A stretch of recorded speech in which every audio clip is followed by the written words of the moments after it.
మహిళల పట్ల అమానుషంగా అసభ్యకరంగా వ్యాఖ్యలు చేసిన ఏబిఎన్ రాధాకృష్ణపై వెంటనే చట్టపరంగా చర్యలు తీసుకోవాలని వైసీపీ నాయకులు డిమాండ్ చేశారు. జిల్లా మహిళా అధ్యక్షురాలు మాతి లక్ష్మి, రాష్ట్ర ప్రచార కార్యదర్శి వట్టికోటి కృష్ణవేణి, కె అనురాధలు పోలీసులకు ఫిర్యాదు పత్రం అందజేశారు. మాజీ ఎంపీ వైసీపీ జాతీయ అధికార ప్రతినిధి మార్గాణి భరత్రామ్ ఆదేశాల మేరకు గురువారం మాజీ కార్పొరేటర్ వైసీపీ సీనియర్ నాయకుడు వాసింశెట్టి గంగాధర్ ఆధ్వర్యంలో 1 టౌన్ పోలీస్ స్టేషన్లో పోలీసులకు ఫిర్యాదు చేశారు. దీనికి ముందు 1 టౌన్ పోలీస్ స్టేషన్ ఎదుట ధర్నా నిర్వహించి ఏబిఎన్ రాధాకృష్ణ బేషరతుగా క్షమాపణ చెప్పాలని డిమాండ్ చేస్తూ పెద్ద ఎత్తున నినాదాలు చేశారు. అనంతరం వాసింశెట్టి మీడియాతో మాట్లాడుతూ పోలీసులు ఏబిఎన్ రాధాకృష్ణపై కేసు పెట్టకపోతే కోర్టుకు వెళ్లి పోరాటం చేస్తామని స్పష్టం చేశారు. ఆయన ఇప్పటికైనా నోరు అదుపులో పెట్టుకుని మాట్లాడాలన్నారు. మారుతి లక్ష్మి మాట్లాడుతూ వైఎస్ఆర్ కాంగ్రెస్ పార్టీలో ఉండే వారి భార్యల పట్ల వ్యాఖ్యలు చేసిన రాధాకృష్ణ బయటికి వచ్చి తప్పయిందని బహిరంగంగా ఒప్పుకొని చెంపలేసుకోవాలని డిమాండ్ చేశారు. వైసీపీ నాయకులు బిల్డర్ చిన్న, కాటం రజనీకాంత్, మారుతి నాగేశ్వరరావు, సపా ఆదినారాయణ, డి గౌరీశంకర్, మచ్చి అప్పారావు, మార్గాణి సురేష్, రొక్కం త్రినాథ్ గౌస్, అందనాపల్లి సత్యనారాయణ, దూర్వాసుల సత్యనారాయణ, పొదిలాపు నాగేంద్ర, దూలం ప్రసాద్, కటకం చిన్న, తిరగటి దుర్గా తదితరులు పాల్గొన్నారు.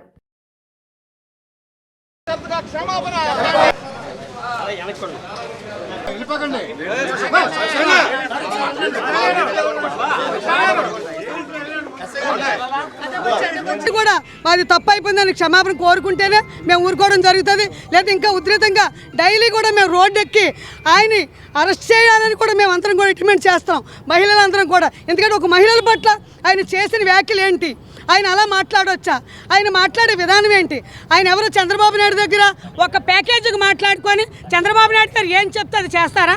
ఒక పవన్ కళ్యాణ్ నేను మహిళలు ఏమైనా ఇంట్లో ఖండిస్తానన్నాడు. పవన్ కళ్యాణ్ ఎక్కడికి వెళ్ళిపోయాడండి, లోకేష్ ఎక్కడికి వెళ్ళిపోయాడు? రెడ్ బుక్ రాజ్యాంగానే జరుపుతున్నారు. కానీ ఆ రాధాకృష్ణ వాక్యలు మాత్రం కరెక్ట్ కాదు. ఆయన్ని మాత్రం మేము ముందే ఖండిస్తున్నాం. ఆయన మంచి మాట్లాడితే కరెక్ట్గా ఉంటుంది, కానీ మహిళలందరినీ కూడా మాట్లాడటం కరెక్ట్ కాదు. ఆయన ఒక బోకర్గా ఉండి టీడీపీ పార్టీ తరపు నుంచి ఆయన మహిళలను ఎలా మాట్లాడాలో మాట్లాడుతున్నారు. మహిళలది అలా మాట్లాడే విధానం అది కాదు. మహిళలందరికీ కూడా సమర్పణ చెప్పాలి, ఆయన ముందుకు వచ్చాలి, తల ఉంచి మహిళలందరినీ తప్పు అయిపోయిందమ్మా, మేమందరం కూడా తప్పు అయిందని క్షమాపణ చెప్తే మేమందరం ఊరుకుంటా, లేదంటే ఇంకా ఉధృతంగా చేస్తామని. ఆడవారిలోనూ తర్వాత పార్టీ వర్గాల్లోనూ చాలా అలజడి రేకెత్తించినటువంటి విషయం. అందువల్ల ఆయన బేషరతుగా రాష్ట్ర మహిళలకు అందరికీ కూడా క్షమాపణ చెప్పాలి.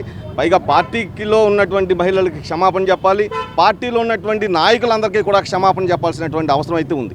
ఖచ్చితంగా ఏబిఎన్ రాధాకృష్ణ గారు మరి ఆయన నోరు అదుపులో పెట్టుకోవాలి, అదుపులో పెట్టుకుని మాట్లాడవలసినటువంటి అవసరం ఉంది. ఒక పత్రికకి సంపాదకుడిగా ఉండి ఆయన మాట్లాడిన మాటలు క్షమార్పణ కాదు. దయచేసి రాధాకృష్ణ గారు ఇప్పటికైనా మీరు ఓపెన్గా మీరు క్షమాపణ చెప్పుకోండి.